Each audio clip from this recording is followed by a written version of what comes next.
रमैनी 13। नहीं प्रतीत जो यह संसारा, द्रव की चोट कठिन कै मारा। सो तो शेषो जाय लुकाई, काहू के प्रतीत न आई। चले लोग सब मूल गमाई, यम की बाढ़ काट नहीं जाई। आज काज जो काल अकाजा, चले लात दिगंतर राजा। सहज विचारे मूल गमाई, लाभ तिहानि होए रे भाई। ओछी मत चंद्रमा गो अथई, त्रिकुटी संगम स्वामी बसई। तबही विष्णु कहा समझाई, मैथुन अष्ट तुम जीतहु जाई। तब सनकादिक तत्व विचारा, जैसे रंग पराधन पारा। भव मर्याद बहुत सुख लागा, यही लेखे सब संशय भागा। देखत उत्पत्ति लागु न बारा, एक मरे ये करे विचारा। मुए गए कि काहू न कही, झूठी आश लाग जग रही। जरत जरत ते बाँचहु, काहू न कीन गुहार। विष विषय के खाए हो, रात दिवस मिल झार। नहीं प्रतीत जो यह संसारा, दर्भ की चोट कठिन कै मारा। द्रव्य की चोट की मार बड़ी कठिन होती है।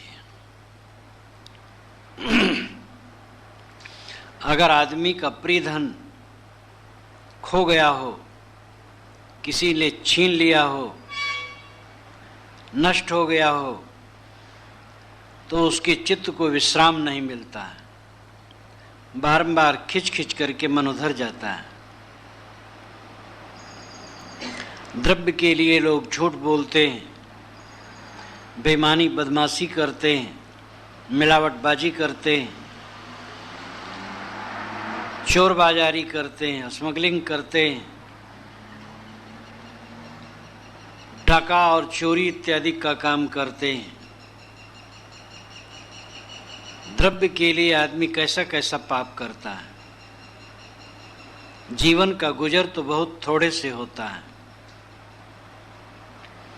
लेकिन आदमी बहुत बटोरने की चेष्टा करता है। साहब कहते हैं संसारी लोगों को विश्वास नहीं होता है कि ये माया आते और जाते दोनों समय दुख देती है। मिलन बिछुरन दुहेलरा जस केचुल तजत भुवंग। सांप पर केचुल जब आती है तब अंधा हो जाता है और परेशान होता है, और जब निकल जाती है तो नीचे की कोमल त्वचा कांटों और कंकड़ों से लग लग करके उसे कष्ट होता है। माया के संग्रह में भी पीड़ा, खर्च में भी पीड़ा, खोने में भी पीड़ा। इसलिए अपने मन को माया से अलग रखना चाहिए, विवेक पूर्वक व्यवहार होना चाहिए, अनासक्त होकर। साहब कहते हैं लोगों को विश्वास नहीं, लोग विश्वास नहीं करते हैं, समझ नहीं रखते हैं कि माया की गुलामी दुख देती है। सो तो शेषो जाए लुकाई, चाहे जितना धन बटोरा जाए, शेष में अंत में लुका जाएगा, छिप जाएगा, सब खो जाएगा। सो तो शेषो जाए लुकाई, वह धन तो अंत में समाप्त हो जाने वाला, हराने वाला नहीं है। रूप गोस्वामी ने कहा है, यदुपते क्वा गता मथुरापुरी, रघुपते क्वा गतोत्तर कौशला। इत विचिंद्र मनः कुरुस स्थिरम, नस्दिदम जगदित्येव धारे।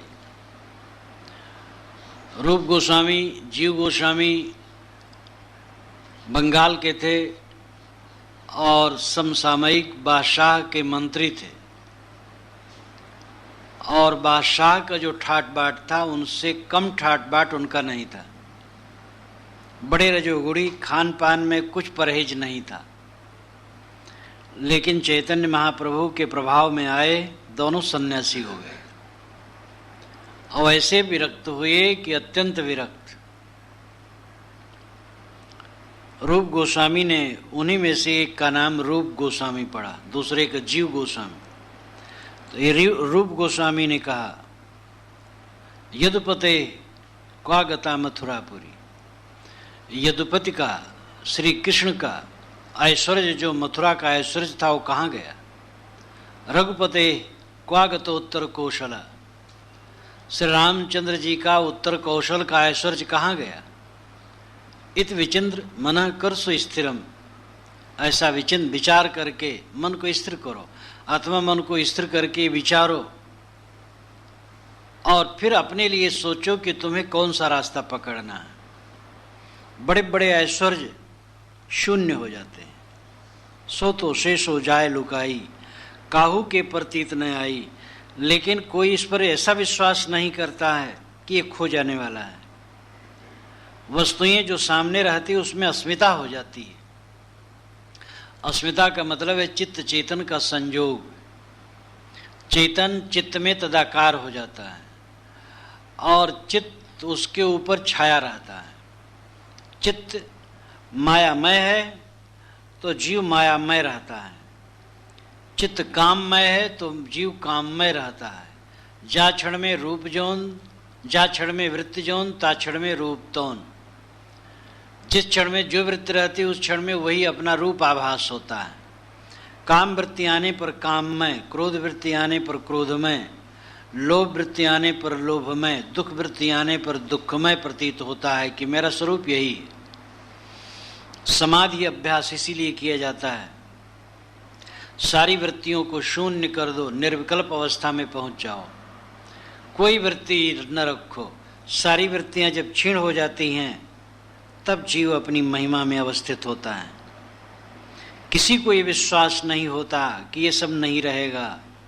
बुद्ध से जानने में तो आता है कि सब छूट जाएगा, लेकिन अस्मिता के कारण, अहंकार के कारण ये प्रतीत नहीं होता है कि छूट जाएगा। चले लोग सब मूल गमाई, यम की बाढ़ काट नहीं जाई। सब लोग, दुनिया के सारे लोग मूल को गमा करके चले गए। मूल है विचार, मननात् मनुष्य।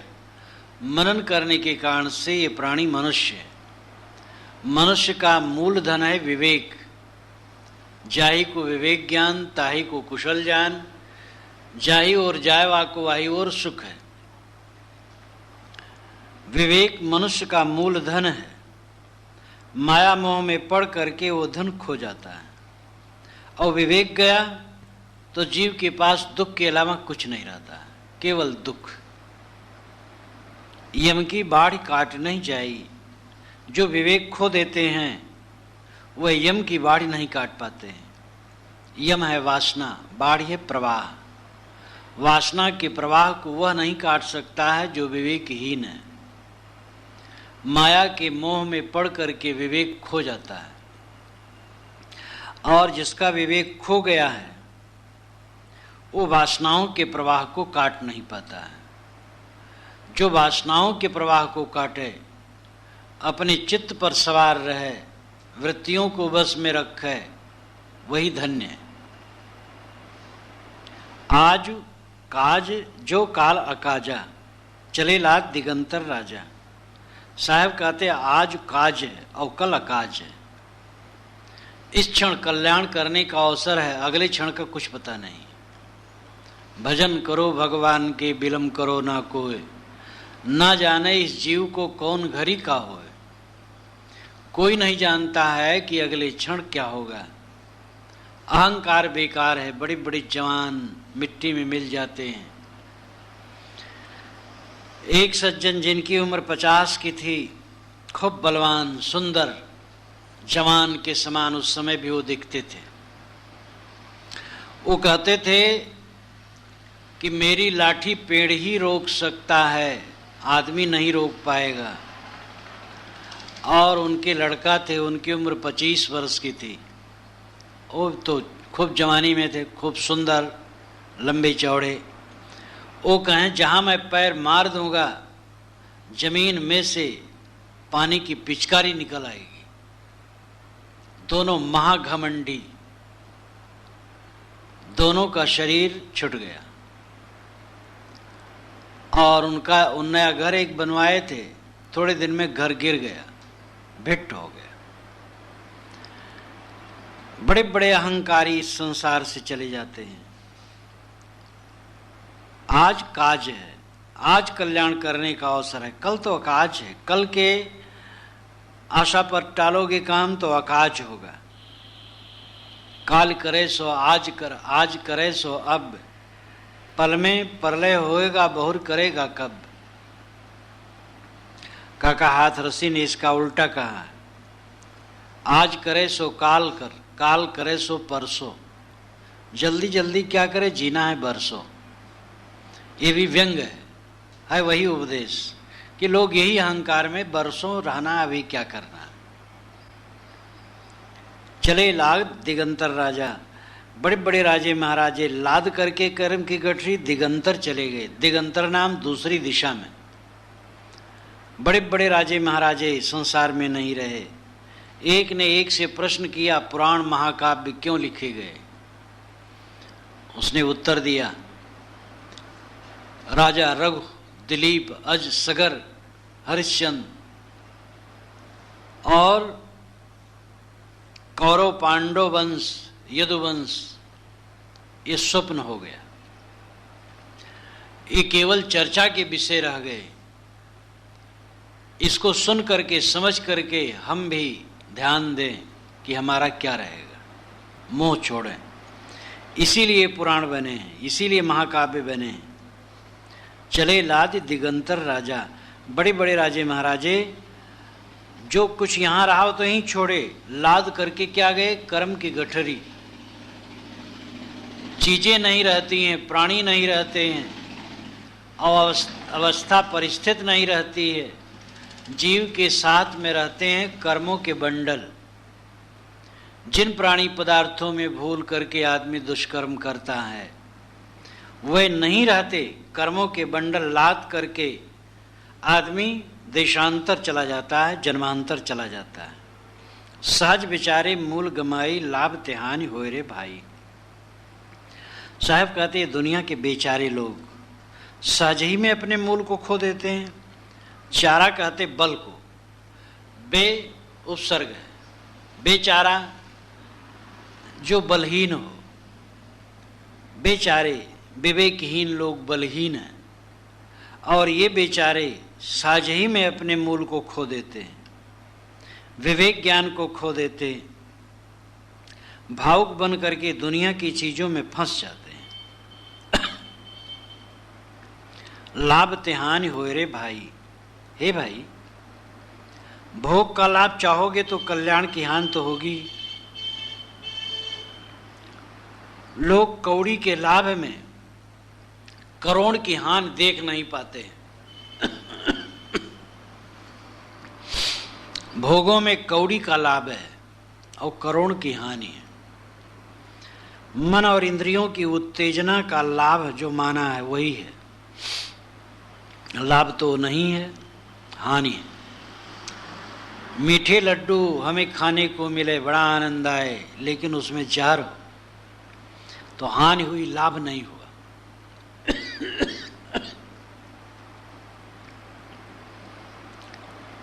हम मान लेते हैं दुनिया की उपलब्धि लाभ है।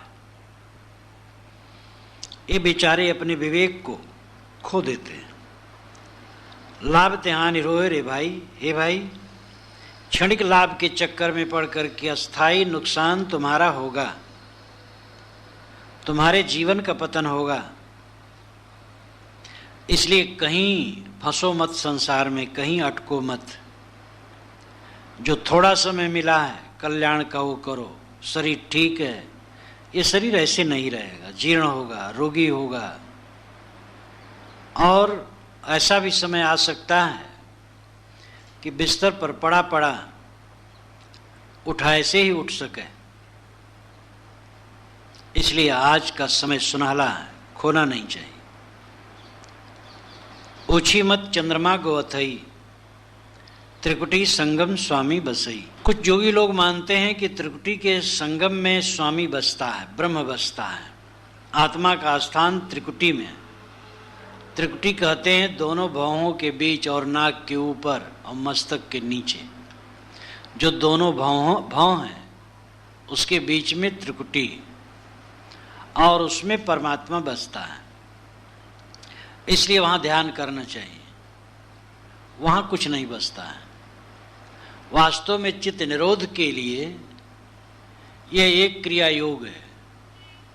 और त्रिकुटी में कोई कोई त्राटक मुद्रा करते हैं, आंखें खोल करके इस तरफ त्रिकुटी की तरफ खूब एकटक देखते हैं और देखते देखते फिर उनको गर्मी हो जाती है और प्रकाश दिखाई देने लगता है।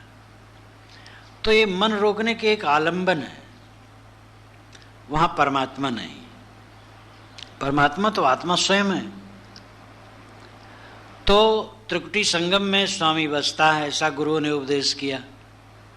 साधकों ने साधना में प्रवृत्ति ली, लेकिन ओछी मत चंद्रमा को थई।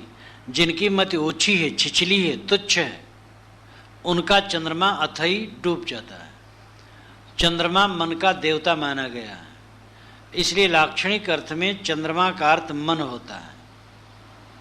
जो मलिन मन वाले हैं उनका मन विषयों में डूब जाता है। ध्यान करने बैठे लेकिन मन विषय चिंतन करने में डूब गया। तो जो ओछी मत के साधक हैं उनका मन विषयों में डूब जाता है। तभी विष्णु कहा समझाई मैथुन अष्ट तुम जीत हो जाई। इसीलिए विष्णु ने समझाया साधकों को, तुम पहले जा करके अष्ट मैथुनों को जीतो। अष्ट मैथुन जो स्मरण चिंतन चर्चा इत्यादि है, विषयों के विषय में मन वाणी कर्म से उधर किसी प्रकार हरकत न हो।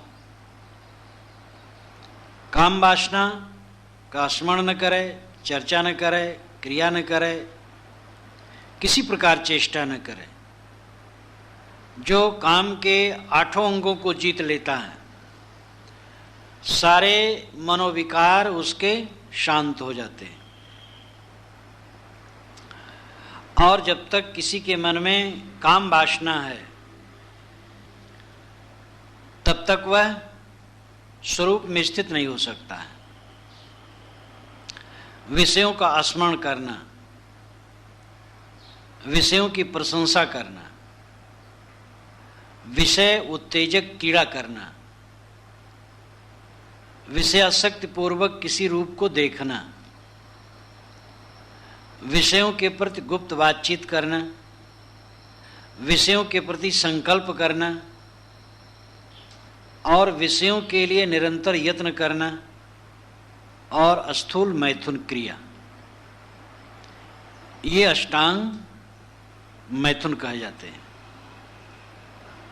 स्मरणम कीर्तनम केली प्रेक्षणम गुह्य भाषणम संकल्पो अद्वैसायश्च क्रिया निष्पत्तिरेव च। ये अष्ट मैथुन का त्याग जब तक न होगा तब तक मन नीरस न होगा। और विषयों से नीरस हुए बिना वो न तो चिंतन में लग सकता है स्वरूप के, न समाधि में प्रवेश कर सकता है। इसलिए विषय वासना का सर्वांग त्याग साधक के चित्त से होना चाहिए। विष्णु ने साधकों को समझाया। प्रश्न कर सकते हो विष्णु तो स्वयं गृहस्थ थे, कर सकते हो विष्णु तो स्वयं गृहस्थ थे, लेकिन अच्छी बात तो कोई भी कहे। विष्णु सद्गुण प्रधान माने जाते हैं, तो अर्थ है सतोगुणी लोगों ने साधकों को समझाया कि अष्ट मैथुनों को पहले जीतो। तब सनकादिक तत्व विचारा, जैसे रंग पराधन पारा। तब सनकादिक से अर्थ होता है चारों भाई, सनक, सनंदन, सनातन, सनत कुमार। इन चारों भाइयों ने तत्व विचार किया। तत्व कहते हैं अंतिमी सत्यता को, सार को। निज स्वरूप ही तत्व है, आत्मा ही तत्व है। दो तत्व हैं, स्वतत्व और परतत्व। कबीर साहब ने कहा, जो चाहो निज तत्व को शब्द ही ले ऊपर रख। निज तत्व स्वयं चेतना है, पर तत्व जड़ है। तो उन्होंने तत्व का, सनकादिकों ने तत्व का विचार किया, परम तत्व का विचार किया। अहम ब्रह्मास्मि तत्वमसि प्रज्ञानम ब्रह्म, अयम आत्मा ब्रह्म, ये आत्मा ही ब्रह्म है, ऐसा तत्व विचार किया। जैसे रंग पराधन पारा, जैसे एकदम कंगाल आदमी को पड़ा हुआ अतुल धन मिल जाए तो खूब खुश हो जाएगा, इसी प्रकार सनकादिकों को अपार हर्ष मिला जब उनको ये लक्ष्य हुआ, अरे ब्रह्म तो मैं ही हूँ, परमात्मा तो मैं ही हूँ, तो मगन हो गए। वास्तव में ऐसे बोध में मगन होना ही चाहिए, लेकिन भव मर्यादा दुख लागा, यही लेखे सब संशय भागा। उनकी मर्यादा हुई संसार में और बड़ा सुख लगा कि भाई मुझे बोध हुआ और लोग भी मानते हैं।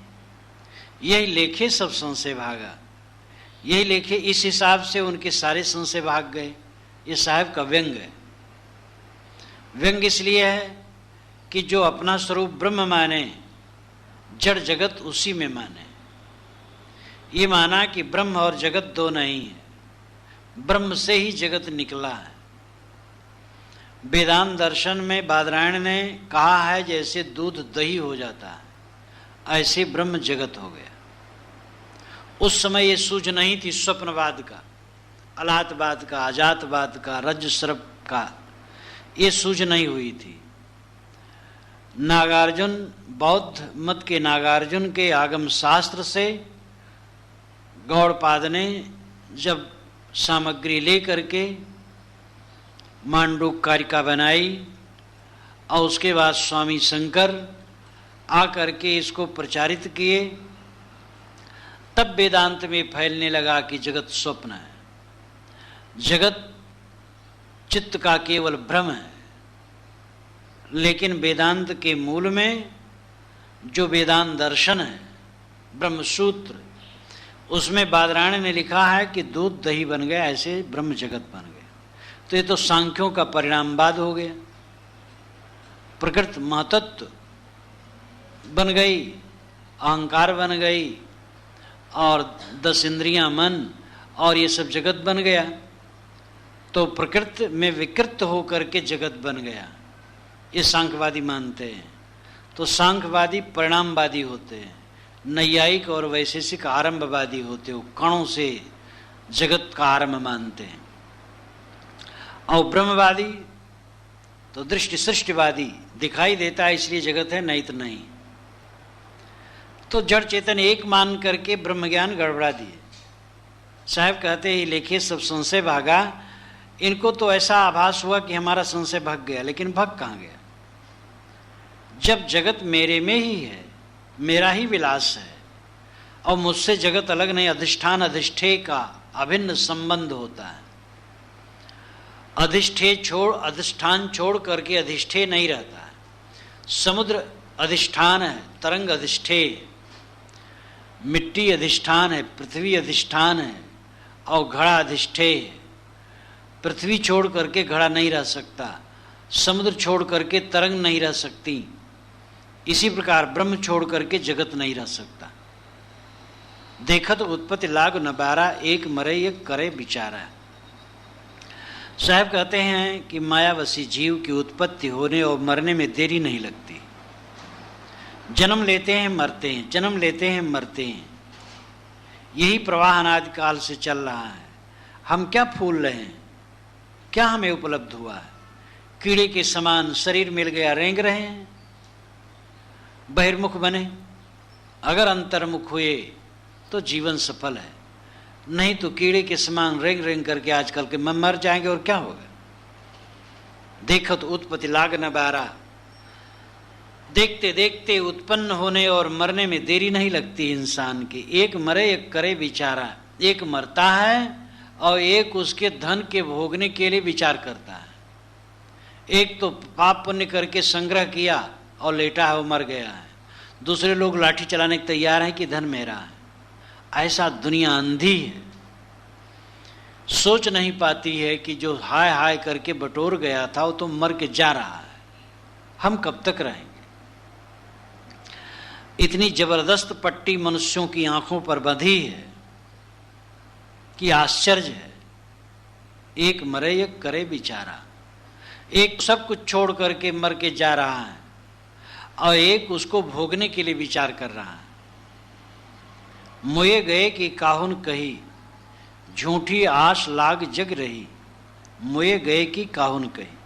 जो मर के गए उनके विषय में कोई ये नहीं कहता है कि मर के गए ये क्या पाए, हाय हाय करके बटोरे, सब छोड़ के चले गए और जीव का कल्याण नहीं किए तो क्या लाभ पाए। ऐसा कोई चर्चा नहीं करता।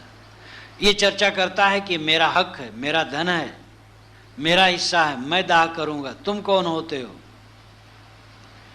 इस प्रकार आदमी अंधे हैं भोगों में। झूठी आस लाग जग रही।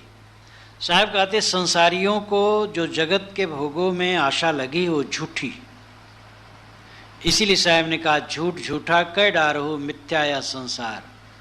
ते कारण मैं कहता हूं जाते हुए उबार। संसार झूठा है, झूठा करके छोड़ दो। इसलिए मैं कहता हूं जिससे तुम्हारा उद्धार हो जाए।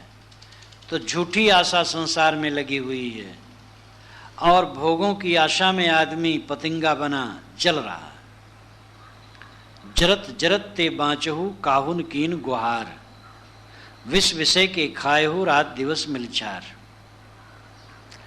जीवनात काल से नाना योनियों में जलते मरते आज इस मानव शरीर में आया है। अनेक बार आया, आज ये अवसर है। बाँचहु, बाँचने की जगह पर आए हो। जलते बलते नाना योनियों में भटकते भटकते इस मानव शरीर में कल्याण की भूमिका में आए हो। लेकिन काहुन कीन गुहार, कोई हल्ला नहीं मचाया सत्संग में जाके, हे गुरुदेव हमें बचाओ, हे संत हमें बचाओ। गुहार करना, चिल्लाना। जब आग लगती लोग जोर से चिल्लाते हैं, गुहार लगाओ हो आग लग गई। दूसरे भी कहते गुहार लगाओ, तो और भी गांव वाले गुहार लगाते हैं तो भागे भागे लोग आ जाते हैं।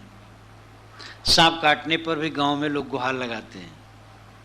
सांप काटा तो कहते गुहार लगाओ हो अमुक को सांप काटा, तो और लोग गुहार लगाते हैं। तो दौड़े दौड़े आते हैं, तो जब झाड़ने वाले आते हैं।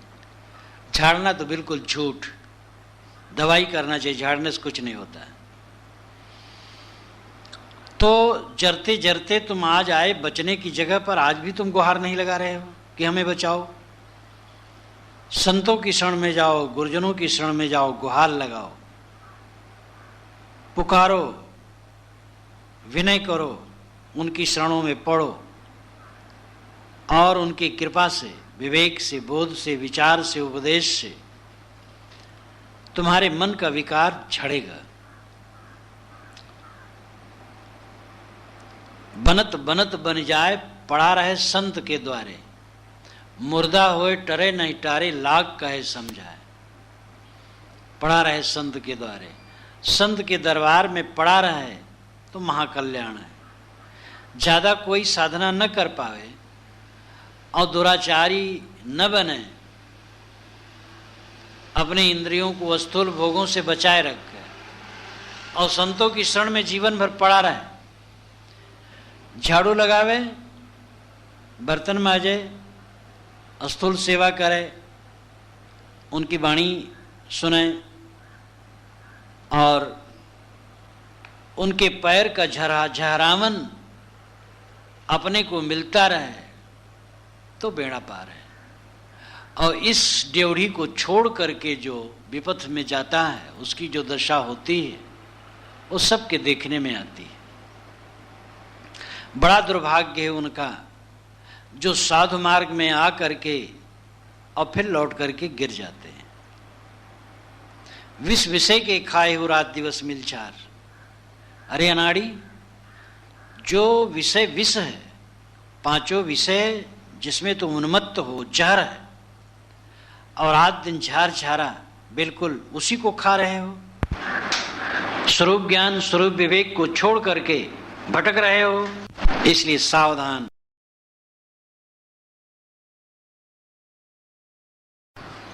रामायणी 14। पुरोहितों की मानवता विरोधी व्यवस्था की निंदा की। आगे वे बताते हैं कि पुरोहित, नाना मत के पुरोहित लोग कैसे मानवता विरोधी विचार उपस्थित करके समाज को गुमराह करते हैं। रामायणी 14। बरसो पापी आह गुमानी, पाखंड रूप छलो नर जानी, बावन रूप छलो बलिराजा, ब्राह्मण। रामायणी 14। बरसो पापी आह गुमानी, पाखंड रूप छलो नर जानी, बावन रूप छलो बलिराजा, ब्राह्मण कीन कौन को काजा, ब्राह्मण ही सब कीनी चोरी, ब्राह्मण ही को लागल खोरी, ब्राह्मण कीनो वेद पुराना, कैसो कै मोहि मानुष जाना, एक से ब्रह्म पंथ चलाया, एक से हंस गोपाल ही गाया, एक से शंभु पंथ चलाया, एक से भूत प्रेत मन लाया, एक से पूजा जैन विचारा, एक से निहुर निमाज गुजारा, कोई काहू का हटा न माना, झूठा खसम माना, झूठा खसम कबीरन जाना, तनमन भज रहो मोरे भक्ता, सत्य कबीर सत्य है वक्ता, आपु ही देव आपु है पाती, आपु ही कुल आपु ही है जाति, सर्वभूत संसार निवासी, आपु ही खसम आप सुख बासी, कहित मोहि भैल जुगचारी, काके आगे कहो पुकारी, साचे कोई न माने, झूठे के संग जाए, झूठे झूठा मिल रहा आमक खेहा खाए। बड़ सो पापी आए गुमानी, सो वह बड़ा पापी है जो गुमानी है, अहंकारी है, जो ये मानता है कि मैं जन्म से ही पवित्र हूं, और समाज में एक वर्ग ऐसा है जो जन्म से ही अशुद्ध है। ऐसा मानने और कहने वाला बड़ा पापी है। तलवार से किसी का गला काट देना पाप है, और किसी के मन में ये बैठा देना कि तुम जन्म से नीच हो, महापाप है। और अपने आप के लिए मान लेना कि मैं जन्म से ऊंच, ये भी महापाप है। मैं और दूसरे सामान्य हैं, सब मनुष्य हैं। और अगर हम जन्म से उच्च हैं तो पूरा मानव समाज जन्म से उच्च है। तो बड़ सो पापी आए गुमानी, जो गुमानी है, अहंकारी है, ब्रह्म है, वो बड़ा पापी है। पाखंड रूप छलो नर जानी, पाखंड रूप बना करके और मनुष्यों को साधारण समझकर, जानी जानकर ये समझा ये बुद्धू है, बेवकूफ, इनको फंसाओ, और उनको छला। कहा देखो तुम भगवान के पैर से पैदा हुए इसलिए सेवा करो, और हम भगवान के मूल से पैदा हुए इसलिए सेवा लें। दुनिया में देखा जाए कि कोई मूल से और कोई गोड़ से पैदा हुआ है तो मान लिया जाए। सबकी पैदाइश एक, सब कूड़े कचरे में लिपट करके पैदा होते हैं। माताएं सबके बच्चों को साफ करती हैं, सबको दूध पिलाती हैं, वही बात सब में। कैसे कोई ऊंच नीच है? तो धोखा देने वालों ने, मानवता विरुद्ध बात करने वालों ने, समाज की बुद्धि का शोषण करने वालों ने कहा कि हम बड़े हैं, जन्म से बड़े हैं, और तुम जन्म से छोटे हो, तुम्हारा अधिकार सन्यास में नहीं है, किसी कर्मकांड में नहीं है, विद्या पढ़ने में नहीं है, वेद शास्त्र पढ़ने में नहीं है। तुम पतरी गांठो, हल चलाओ, बाल बनाओ, तेल पेरो, मकान बनाओ, खेत गोड़ो, टट्टी साफ करो, ये सब तुम्हारा काम है। और पूजा पाठ करना तुम्हारा काम नहीं है। ये नहीं तुम गद्दी पर बैठ करके और ज्ञान की बात करने लगो, तुम महाविनाश का कारण होगा। तुम हल चलाओ, बस तुम्हारा उद्धार हो जाएगा। अरे हल उनको भी चलाना चाहिए और तुम्हें भी चलाना चाहिए। जो पोथी पढ़ते हैं उनको भी हल चलाना चाहिए। हल चलाने से अन्न मिलता है, सबका हल से कल्याण है। और सबको पोथी पढ़ना चाहिए क्योंकि ज्ञान की भी जरूरत है। लेकिन पाखंडियों ने धूर्तों ने मनुष्यों को बेवकूफ बनाया, छला, ऊंच नीच की भावना पेश करके समाज को जर्जरित किया। 52 रूप छलो बलिराजा, ब्राह्मण कीन कौन को काजा। 52 रूप बना करके बलिराजा को छला। 3 पैर जमीन मांग करके तीनों लोक ले लिया या पूरा राज्य ले लिया। ऐसा छल, ब्राह्मण कीन कौन को काजा। साहब कहते ऐसे ब्राह्मणों ने किनका कल्याण किया? जो छली हैं, धोखा देने वाले हैं, समाज को बेवकूफ़ बनाने वाले हैं। इन्होंने किसका कल्याण किया? ब्राह्मण ही सबकी नी चोरी, ब्राह्मण ही को लागल खोरी। ऐसे ब्राह्मणों ने ही सारी चोरियां की। चोरी का मतलब है गुप्त रूप से किसी के धन को ले लेना, वो जान न पाए, और ऐसा फुसला करके धर्मशास्त्र का मुलम्मा चढ़ा करके प्रभु वचन की दुहाई दे करके समाज को बेवकूफ़ बनाया गया। वर्ण व्यवस्था प्रभु की बनाई हुई है, वेद शास्त्र सम्मत है। भला प्रभु जो सर्वज्ञ है, सब पर दयालु कारुणिक है, शूद्र भी उसकी संतान है, तो क्या वो उनको नीचे गिराना चाहेगा? उसने समझा ही कि शूद्रों का इसी में कल्याण है, ब्राह्मणों का पोथी बाचने में कल्याण है और शूद्रों को हल चलाने में कल्याण है। और वे अपने को अछूत माने और ब्राह्मणों के ऊपर अपनी छाया भी न डालें। बड़ी कोमलता से उनको छला गया और समाज का एक बहुत बड़ा तबका शूद्र और अति शूद्र कह करके नीचे गिराया गया। और इतना ही नहीं, इतनी कैटेगरियां बांटी गई, ब्राह्मण सबसे बड़ा और क्षत्रिय उससे छोटा, वैश्य उससे भी छोटा, शूद्र उससे भी छोटा, अति शूद्र जिसको अंतज कहते उससे भी छोटा। लेकिन ब्राह्मणों में भी 3, 13, सवा लक्खी, सरवरिया, धाकर, पंक्ति पावन, पंक्ति दूषित, महारोग, उसमें भी कल्याण नहीं। एक मिश्र, एक तिवारी, एक शुक्ल बैठा हो, अगर उपाध्याय आ जाए तो कहेगा अरे तो शूद्र तुल्य ही मोटा ब्राह्मण। तो ऊंच नीच की भावना इतनी बढ़ी कि आत्म विवेक लोगों को खो गया। मनुष्य के नाते हम महान हैं ये होश ही नहीं रहा। ऐसा संस्कार लाद दिया गया कि एक वर्ग ने तो मान लिया कि हम नीच हैं। और ये अनुभव की बात है, जब ऐसे लोगों से कहा जाता आओ चाचा बैठ जाओ, यहाँ बैठ जाओ, नहीं भैया हम शूद्र हैं भैया, हम वहाँ बैठने लायक नहीं। ये उनके मन को ही तोड़ दिया गया था, ऐसा उनको बना दिया गया था। ये चोरी करना है। वेद विद्या का अधिकार, वेद विद्या में अधिकार शूद्रों को नहीं है। शूद्र तो शमशान के तुल्य है, उसके पास वेद का अध्ययन नहीं करना चाहिए। अगर वेद मंत्र की आवाज शूद्रों के कान में चली जाए तो रांगा भर दो, आंखों से देख लिए तो आंखें फोड़ दो, हृदय में वेद मंत्र मनन हो गए हैं तो हृदय को तोड़ देनी, हत्या कर दो, मार डालो। अब ये क्या है? चोरी, हत्या, सब कुछ कितना घोर अपराध है। ऐसा ये शास्त्रों में सब लिखा है। ये ऐतरेय ब्राह्मण में, गौतम धर्म सूत्र में, आपस्तंभ धर्म सूत्र में, याज्ञवल्क्य के ग्रंथ में, महाभारत में, शांकर भाष्य में, वेदांत के, वशिष्ठ स्मृत में, शतपथ ब्राह्मण में, मनुस्मृत में, ये सबके उद्धरण जिसको व्याख्या में लिख दिया गया है।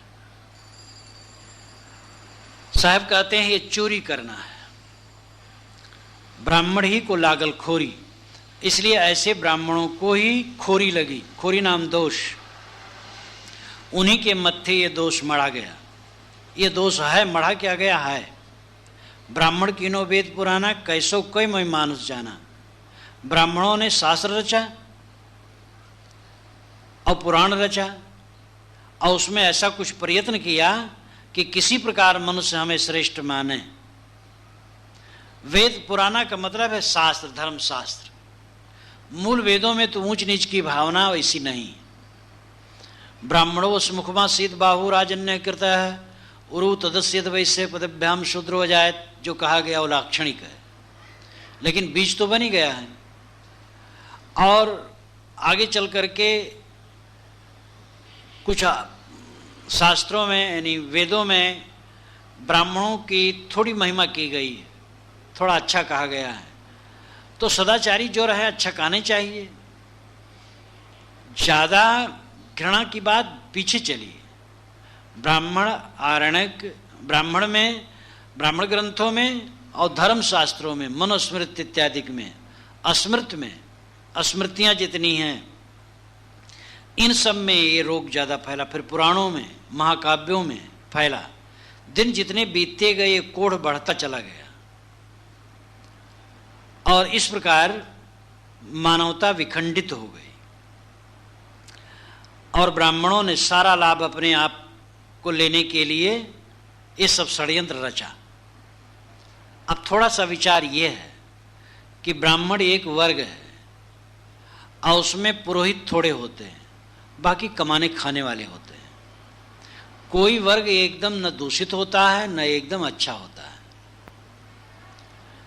इसलिए जो ब्राह्मणों में ऐसा लोग करने वाले हुए पुरोहित वर्ग के लोग हुए और पुरोहित वर्ग के लोग वे हुए जो बड़े बड़े खुड्ड थे,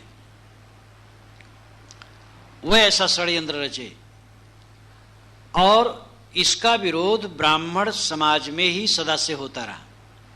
आचार्य बृहस्पति ने तो ब्राह्मणवाद के विरोध में इतना उनको कुढ़न हुई कि वे भौतिकवाद ही स्वीकार लिए। उन्होंने लिखा त्रयो वेदस्य कर्तारो भंड धूर्त निशाचरा जरफरी तुरफरी इत्यादि पंडिता नाम बच स्मृतम। तीनों वेदों के रचयिता ऋग यजुः साम, अथर्व का उस समय महत्व नहीं था। भांड धूर्त और निशाचर है। भांड इसलिए है कि यज्ञ में दीक्षित रानी, अश्वमेध के यज्ञ में दीक्षित रानी अश्व के लिंग को स्वीकार है, ये भांडपन है। धूर्त इसलिए है ये कि यज्ञ में धन इनको दो, यज्ञ में दान दक्षिणा ब्राह्मणों को खूब दे दो, यही स्वर्ग करे और तुम्हें कहीं मरने के बाद तुम्हें स्वर्ग मिलेगा, इसलिए धूर्त है। और निशाचर इसलिए हैं कि यज्ञ में मारे हुए पशुओं के मांस को खाते हैं। तो त्रय वेदस्य कर्तारो भंड धूर्त निशाचरा, तीनों वेदों के रचयिता भांड थे, धूर्त थे, निशाचर थे। पंडित जरफरी तुरफरी इत्यादि पंडिता नाम बच स्मृतम। जरफरी तुरफरी जमेना मदेरू आलगी बिलगी ऐसे कई शब्द हैं वेदों में आते हैं जिसका अर्थ समझ में नहीं आता है। तो बृहस्पति कहते ये पंडितों के ही वचन बकवास के होते हैं, जिससे तुम समझ न पाओ, तुम्हें बेवकूफ़ बनाते रहे। अब ये कितना खरा है मालूम होता आजकल का कोई भौतिकवादी कह रहा है। यद्यप बृहस्पति एकदम दूसरे छोर पर चले गए। वेदों के रचयिता भांड धूर्त निशाचर थे, इतने अर्थ करना माना कि जो उनका तर्क है सच है, लेकिन वेदों में अच्छी बातें भी हैं, परंतु उनको इतनी कुड़न हुई उनकी गलतियों से, इसलिए एकदम दूसरे छोर पर जाकर के उन्होंने बातें कही। उपनिषद के चिंतक ब्राह्मणवाद के विरोधी थे। भक्ति संप्रदाय, वैष्णव परंपरा, पांचरात्र वैष्णव, राम उपासक, कृष्ण उपासक, ये ब्राह्मणवाद के विरोधी थे, यद्यप मीठे रूप में थे। आगे चल करके उसमें लिपटते रहे, लेकिन मूल उनका वही है, विरोध का। षटकोपाचार्य जो वैष्णव का महाआचार्य है वो स्वयं अंतज था, अछूत। और कितने ही वैष्णव में महात्मा हुए हैं जो अछूत कहे जाने वाले परिवार से आए हैं। चैतन्य महाप्रभु ब्राह्मण कुल में उत्पन्न हुए थे, कृष्ण उपासक, लेकिन वो उन्होंने अपनी शरण में मुसलमान को भी लिया था, छुआछूत बिल्कुल नहीं मानते थे। बौद्ध, जैन, नाथ, सिद्ध, कबीर पंथ, ये सब स्वतंत्र चिंतक वाले हुए, स्वतंत्र चिंतन वाले हुए। बौद्धों में, जैनों में, सिद्धों में, नाथों में, कबीर पंथ में, निर्गुणी धारा में ब्राह्मण समाज के बहुत से लोग सम्मिलित होकर के ब्राह्मणवाद के विरोध में डंका बजाया। बौद्धों में जितने लेखक हैं वो करीब करीब सब ब्राह्मण हैं, और जो बड़े बड़े साधु सन्यासी उनमें सब ब्राह्मण हैं। जैनों में जो 10 शिष्य हुए थे महावीर स्वामी के एक साथ, वो थे। तो ब्राह्मण समाज, पूरा समाज दोषी नहीं है, उसमें ऐसे चिंतक हुए जो ब्राह्मणवाद के विरोध में हुए हैं। यहाँ उन ब्राह्मणों के लिए कहा गया है जो पुरोहित वर्ग के लोग हैं, पाखंड रच करके समाज को बेवकूफ़ बनाए हैं, ऐसे ब्राह्मणों के लिए साहब कहते हैं। और इसीलिए आगे वह और विस्तार करते हैं, केवल ब्राह्मण पुरोहित नहीं, एक से ब्रह्म पंथ चला है, एक से हंस गोपाल गया। एक शाखा से तो ब्रह्म पंथ चला, ब्रह्म नाम ब्रह्मा का पंथ कर्म कांड, और एक से हंस गोपाल गाया। एक से श्री कृष्ण को हंस ब्रह्म मान करके ब्रह्म वैवर्त पुराण इत्यादि में और कृष्ण उपासना चली। एक से पूजा जैन विचारा, एक शाखा से जैनियों की पूजा चली। एक से निहुर नमाज गुजारा, एक शाखा से इस्लाम चला और झुक झुक करके नमाज पढ़ने लगे। कोई काहू का हटा न माना। ये तो साहब चार का नाम ले लेते हैं, ये लाक्षणिक हुआ। इसी प्रकार और नाना मत के लोगों को समझ लो। सब मत के पुरोहितों ने सत्य को अपनी मुट्ठी में रखा और कहा हमारे थ्रू ही कल्याण हो सकता है और हमारी शरण से ही कल्याण होगा, और केवल कल्याण हमारे मत में होता और अलग नहीं। ये सांप्रदायिकता, पुरोहितवाद सत्यबोध नहीं होने देता है। किसी मत का पुरोहित नहीं चाहता है कि आम जनता को विवेक जगे। कबीर साहब के नाम पर बना हुआ कबीर पंथ, इसी कबीर पंथ में ऐसी शाखाएं हैं कि जो बीजक पढ़ना पसंद नहीं करती हैं और वो बीजक को चाहते हैं कि न पढ़ाई हो, बीजक न पढ़ा गुना जाए। क्योंकि बीजक पढ़ा जाएगा तो ज्ञानोदय होगा, तो कर्मकांड उनका नहीं चलेगा, पाखंड नहीं चलेगा। इसलिए कह दिया गया बीजक काल दूत कर भाखा, बीजक तो काल दूत का भाखा। अगर आज कबीर साहब आ जाएं तो कबीर पंथियों के पोगा पंथ का भी खंडन करना पड़ेगा। जो कबीर पंथ में पोगा पंथ है, तो एक ब्राह्मण नामधारी दूषित है, ऐसी बात नहीं। ब्राह्मण नामधारी पुरोहित, कबीर पंथी नामधारी पुरोहित, और इस्लामी, ईसाई, यहूदी और जैनी और बौद्ध, चाहे जहाँ के पुरोहित हों, पुरोहित कुंठाग्रस्त होते हैं और पुरोहित लोभी होते हैं। पुरोहित समाज को बेवकूफ़ बनाने के लिए, ज्ञान का रास्ता रोकने के लिए तैयार रहते हैं। संत और ऋषियों ने सही रास्ता दिखाया है। संत, औलिया, फकीर, विवेकवान पुरुषों ने ज्ञान का रास्ता दिखाया है। पुरोहित वर्ग ने समाज को फंसाया है और सभी मत के पुरोहितों की यह दशा है। कोई काहू का हटा न माना, झूठा खसम कबीरन जाना। कोई किसी का हटा न माना, हटा नाम रोकना, रोकना समझाना, विवेकवान रोके समझाए, कोई नहीं माना। झूठा खसम कबीरन जाना, कबीरन कबीर न जाना।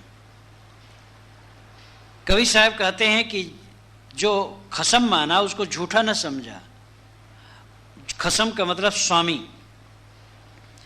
जो ये स्वामित्व है, स्वामीपना है, अहंकार है कि हम ही बड़े पुरोहित हैं, हम ही बड़े हैं, हम ही मोक्ष के ठेकेदार हैं, ये झूठा है। सत्य सबके हृदय में है। सदगुरु की जरूरत है जो रास्ता बता दे, और पुरोहितों के हाथ में मुक्ति कुंजी नहीं है। तो ये स्वामित्व को झूठा नहीं जाना। तन मन भज रहो मोरे भक्ता, सत्य कबीर सत्य हैं भक्ता। सदगुरु कबीर कहते हैं, मेरे भक्तों, ऐ मेरे सज्जनों, तन और मन से भजन में लग जाओ, तन मन को साधो। सत्य कबीर सत्य है वक्ता। मैं सत्य कहता हूँ और मैं सत्य हूँ, मैं सत्यवाणी कहता हूँ। और यह है कि आप ही देव, आप ही पाती। तुम स्वयं देवता हो और तुम स्वयं फूल पत्ते हो। आप ही कुल, आप ही है जाति। तुम्हारी कुल और जाति अपने आप चैतन्य ही है। ब्राह्मण, क्षत्रिय, वैश्य, शूद्र, हिंदू, मुसलमान बकवास है। चैतन्य ही तुम्हारी जाति है। आप ही नाम चैतन्य। चैतन्य ही तुम्हारी जाति है, चैतन्य ही तुम्हारा कुल है, चैतन्य ही देवता है। और चैतन्य ही मानव फूल पाती है। मतलब है कि आत्म उपासना के लिए बाहर से कोई सामग्री की जरूरत नहीं है। अपनी आत्मा को पहचानो, अपनी आत्मा में स्थित हो। तुम्हारी आत्मा दिव्य है, तुम्हारी आत्मा ब्राह्मण क्षत्रिय वैश्य शूद्र नहीं है, हिंदू मुसलमान नहीं, ऊंच नीच नहीं है। कौन नीच है, कौन ऊंच है, सब में एक ही आत्मा। इसलिए साहब कहते हैं मैं सत्य हूं, सत्य बात कहता हूं।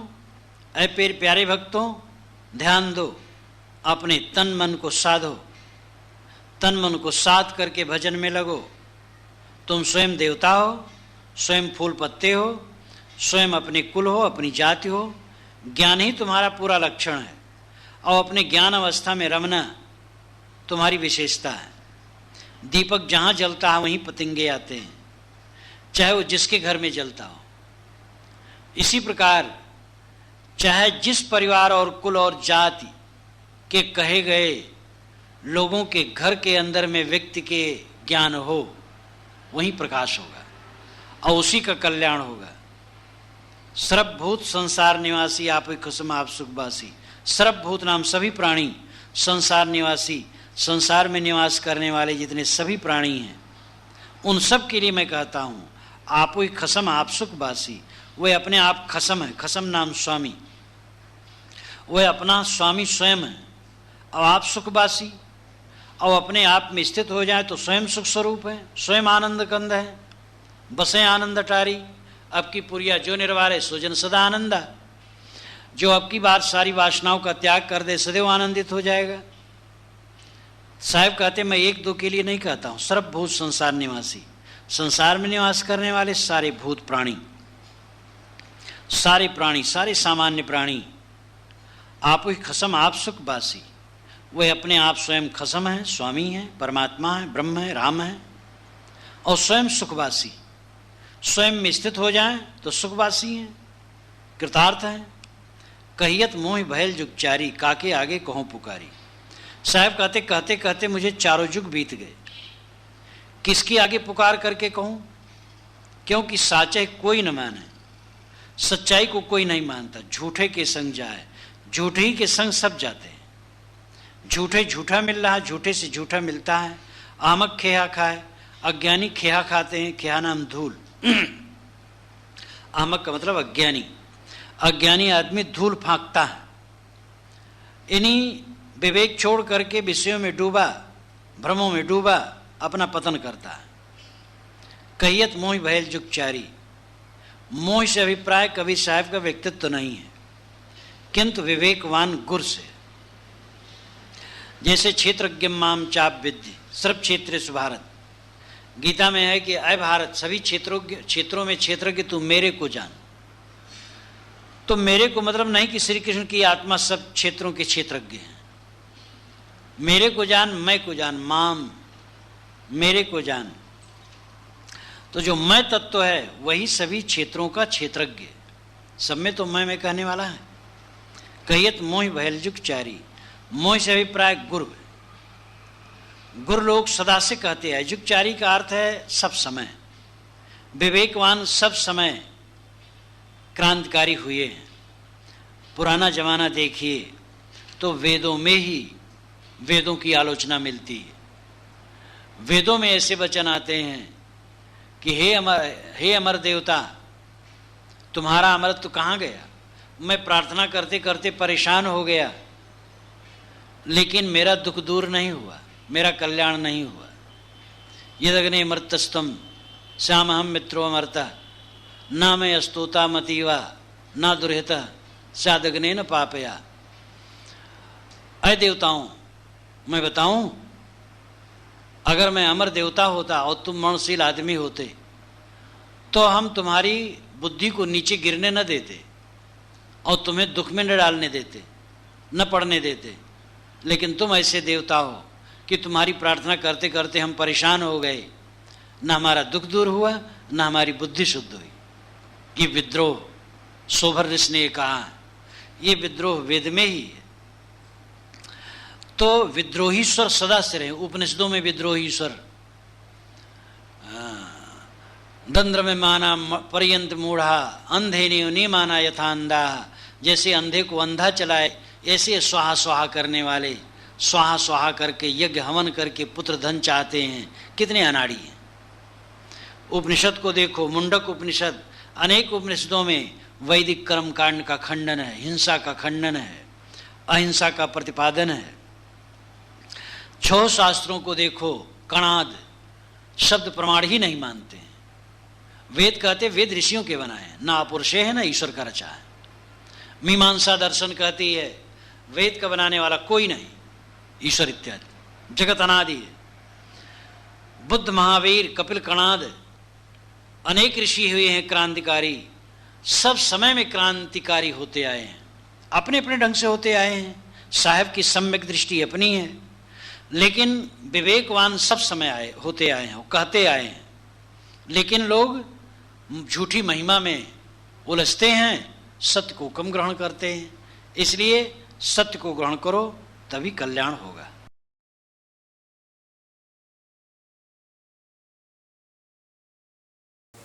प्यारे साथियों, आप सभी महान सुरेखा हिंदी धाम पर सुन रहे हैं श्रद्धेय संत अभिलाष साहेब के द्वारा व्याख्यान माला के रूप में बीजक के प्रवचन।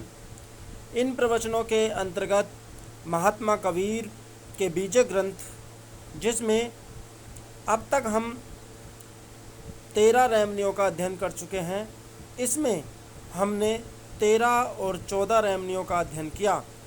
श्रद्धेय संत अभिलाष साहेब, जो कि कबीर के ग्रंथों के प्रवचक हैं। धन्यवाद।